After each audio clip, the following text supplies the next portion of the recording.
इतवार को विदेश मंत्री एस जयशंकर वाराणसी में एक दलित के घर खाना खाने पहुंचे। प्लेट भी डिस्पोजेबल, चम्मच भी लकड़ी की, कटोरी भी डिस्पोजेबल और पानी पीने के लिए गिलास भी मिट्टी का। सवाल उठता है कि क्या विदेश मंत्री एस जयशंकर अपने घर में भी इसी तरह डिस्पोजेबल में खाना खाते हैं? क्या उनके लिए डिस्पोजेबल अलग से इसलिए लाए गए थे क्योंकि दलितों के इस्तेमाल किए हुए बर्तनों में वो खाना नहीं खाना चाहते थे? अगर नहीं तो फिर डिस्पोजेबल यानी यूज एंड थ्रो बर्तन क्यों लाए गए? खाना खाओ और इन्हें उठाकर फेंक दो। खाने से पहले इन डिस्पोजेबल्स को किसी ने यूज भी नहीं किया होता, इसलिए इसे अनटच्ड या शुद्ध भी माना जा सकता है। इसमें बाकायदा आपको एक पैटर्न नजर आएगा। ये तस्वीरें आप देखेंगे, इसमें योगी आदित्यनाथ आपको दलित के घर खाना खाते हुए नजर आ रहे होंगे, लेकिन योगी भी पत्तल में खाना खा रहे हैं, यानी डिस्पोजेबल में खाना खाते हुए नजर आ रहे हैं। आप अमित शाह की तस्वीर देखिए, वो भी आपको डिस्पोजेबल प्लेट में ही खाना खाते हुए दिख रहे हैं। बाकायदा 4 डिस्पोजेबल कटोरी हैं और साथ में बैठे लोगों के लिए भी यही इंतजाम किया गया है। ये किस तरह की मानसिकता है जो दिखावे के लिए दलितों के घर में तो खाना खाने चले जाते हैं, लेकिन खाना डिस्पोजेबल प्लेट्स में चाहिए। कर्नाटक के पूर्व मुख्यमंत्री येदियुरप्पा तो एक दलित के घर खाना खाने गए थे, लेकिन होटल का खाना साथ ले गए थे। ये मानसिक दिवालियापन नहीं है तो भला क्या है? दलितों के घर खाना और फिर खुद को मसीहा की तरह पेश करना सवर्णों की ये ऐसी जातिवादी मानसिकता है जिसे एक्सपोज किया जाना चाहिए। इसलिए किया जाना चाहिए क्योंकि वो सिर्फ खाना खाने की वजह से ही अपने आप को महान मानने लगते हैं। क्या आप सिर्फ इसलिए महान हो जाते हैं क्योंकि आपने किसी के घर में खाना खा लिया? क्या आपको इसलिए अच्छे आदमी होने का सर्टिफिकेट दिया जाना चाहिए क्योंकि आप किसी अन्य भारतीय के घर पर खाना खा लेते हैं? क्या सवर्ण दलितों के घर खाना खाकर ये साबित करना चाहते हैं कि देखो हम तुमसे श्रेष्ठ हैं, लेकिन फिर भी तुम्हारे घर का अन्न खा रहे हैं? अगर नहीं तो फिर इस तरह का तमाशा क्यों किया जाता है? दलितों के घर जाकर खाना खाने का ढोंग करना सीधे तौर पर जातिवादी हरकत है। इससे समाज में ये मैसेज आता है कि दलित अछूत और नीच हैं, लेकिन उनके साथ जाकर खाना खाया जा सकता है। दलितों के घर खाना खाने को राजनीतिक रूप देना और उसे वोट बैंक के लिए इस्तेमाल करना दलितों का न सिर्फ अपमान है, बल्कि समाज में ऊंच नीच की भावना को बढ़ावा देने वाला भी है।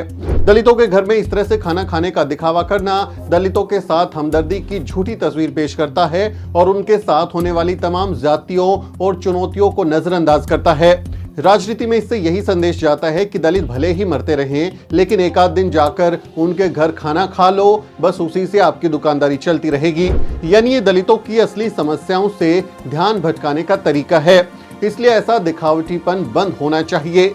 ऐसी हरकतों से नेता अपनी संवैधानिक ड्यूटी भूल जाते हैं और बस दिखावे के लिए टोकनिज्म करते रहते हैं। नेताओं के लिए ये एक तरह का दलित टूरिज्म होता है, जिसमें वो लाइट्स और कैमरों के साथ दलितों के घर में एंट्री करते हैं, अलग अलग एंगल से उनकी तस्वीरें ली जाती हैं, वो डिस्पोजेबल में खाना खाते हैं और फिर मस्त फोटो शूट कराते हैं ताकि उनकी छवि चमक सके। ऐसे लोगों को ना ही दलितों से हमदर्दी होती है और ना ही वो उनकी भलाई के लिए सच में कोई प्रयास करते हैं। वो दलितों को बस अपनी छवि सुधारने के लिए एक टूल के तौर पर इस्तेमाल करते हैं। अगर ऐसा नहीं है तो एस जयशंकर ने हाथरस की बेटी को लावारिसों की तरह जला देने पर कोई सवाल क्यों नहीं उठाया था? अगर नेताओं को सच में हमारी चिंता है तो वो हमारी आरक्षण पर होने वाले हमलों को इसको क्यों नहीं रोकते? वो उस बारे में कुछ भी क्यों नहीं बोलते? क्यों ऐसे नेता SC/ST की खाली पड़ी नौकरियों को भरने की कोशिश नहीं करते, बैकलॉग को नहीं भरते? ये धोखेबाज नेता क्यों दलित उत्पीड़न की वारदातों पर मुंह में दही जमा लेते हैं? चुनाव के वक्त हमारे घरों में आते हैं, डिस्पोजेबल प्लेट साथ लाते हैं, हमारे साथ खाना खाने का नाटक करते हैं और जब हमें इनकी जरूरत होती है तब ये कहीं नजर नहीं आते। दलितों के घर जाना, उनके यहाँ खाना खाने से ना ही जातिवाद आपका खत्म होगा और ना ही उनकी समस्याओं का समाधान होगा, क्योंकि दलितों ने जाति को नहीं बनाया है और ना ही वो जाति को जिंदा रखे हुए हैं। इस देश के सवर्णों ने जाति को बनाया है और वही जाति का सबसे ज्यादा फायदा उठाते हैं और जाति व्यवस्था को बनाए रखते हैं। इसलिए असली सुधार आंदोलन सवर्णों में चलाए जाने की जरूरत है। ऐसे नेताओं को सवर्णों के घर में जाना चाहिए, उन्हें समझाना चाहिए कि आप जातिवाद करना बंद कर दो, दलितों की हकमारी मत करो और दलितों पर उत्पीड़न करना बंद कर दो।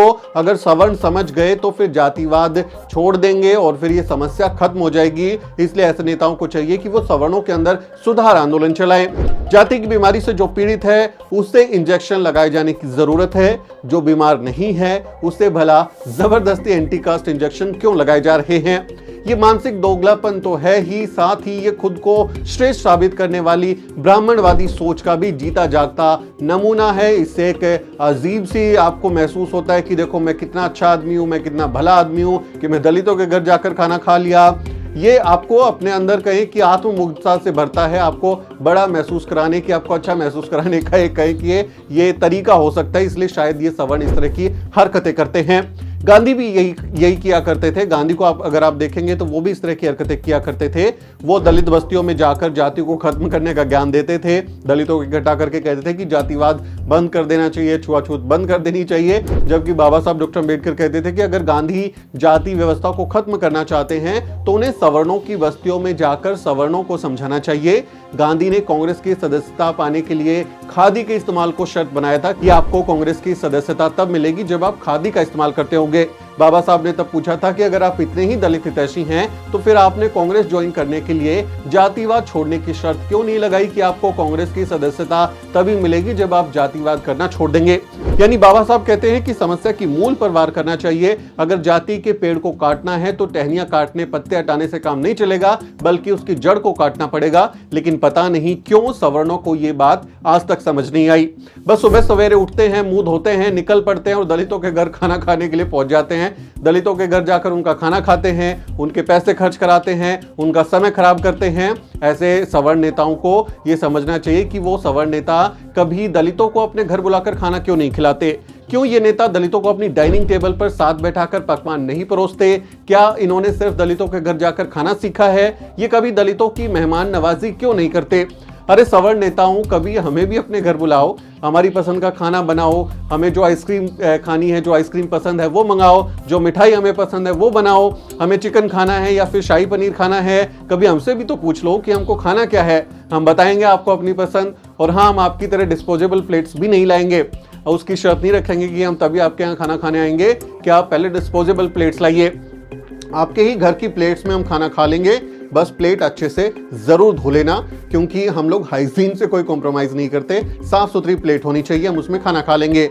आप खाना बनवाइए, हम भी अपनी कैमरा टीम के साथ फोटोशूट कराने आपके घर पहुंच जाएंगे। फिर हंसते हुए, दांत दिखाते हुए आपके साथ खाना खाएंगे, दांत दिखाते हुए फोटो खिंचाएंगे और सोशल मीडिया पर तस्वीर शेयर करते हुए हम भी लिख देंगे कि देखो, एक सवर्ण के घर जाकर हमने खाना खाया और अब हम महान हो गए हैं।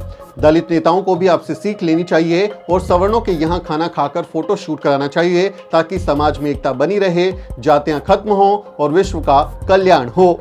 सवर्ण नेताओं की ऐसी हरकतों पर आप क्या सोचते हैं? कमेंट के जरिए आप अपनी राय हम तक पहुंचा सकते हैं। वीडियो को अन्य लोगों के साथ शेयर करें और हमारे चैनल को सब्सक्राइब करना ना भूलें। मेरा नाम सुमित चौहान है। वीडियो के अंत में आपसे एक छोटी सी अपील। साथियों, अगर आपको द न्यूज वीक का काम पसंद है और आप चाहते हैं कि हम यूं ही अम्बेडकरवादी पत्रकारिता करते रहें, तो हमारी आर्थिक मदद जरूर करें। आप अपनी स्क्रीन पर दिखाई दे रहे इस QR कोड को स्कैन करें और न्यूज वीक फाउंडेशन के खाते में अपनी दान की राशि भेजें। QR कोड के अलावा आप UPI के जरिए भी मदद कर सकते हैं। आप हमारी UPI ID newsweek@YesBank पर भी मदद भेज सकते हैं।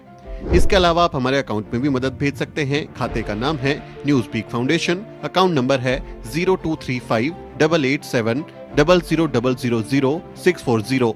IFSC कोड है YesB000235। बैंक का नाम यस बैंक है और ब्रांच है नेहरू पैलेस, दिल्ली। आप डोनेशन के एवज में इनकम टैक्स में भी छूट पा सकते हैं। डोनेशन की रसीद पाने के लिए ट्रांजैक्शन का स्क्रीनशॉट हमें भेजें। टाइप करें डोनेशन स्पेस आपका नाम और हमें 8595794224 पर व्हाट्सएप करें।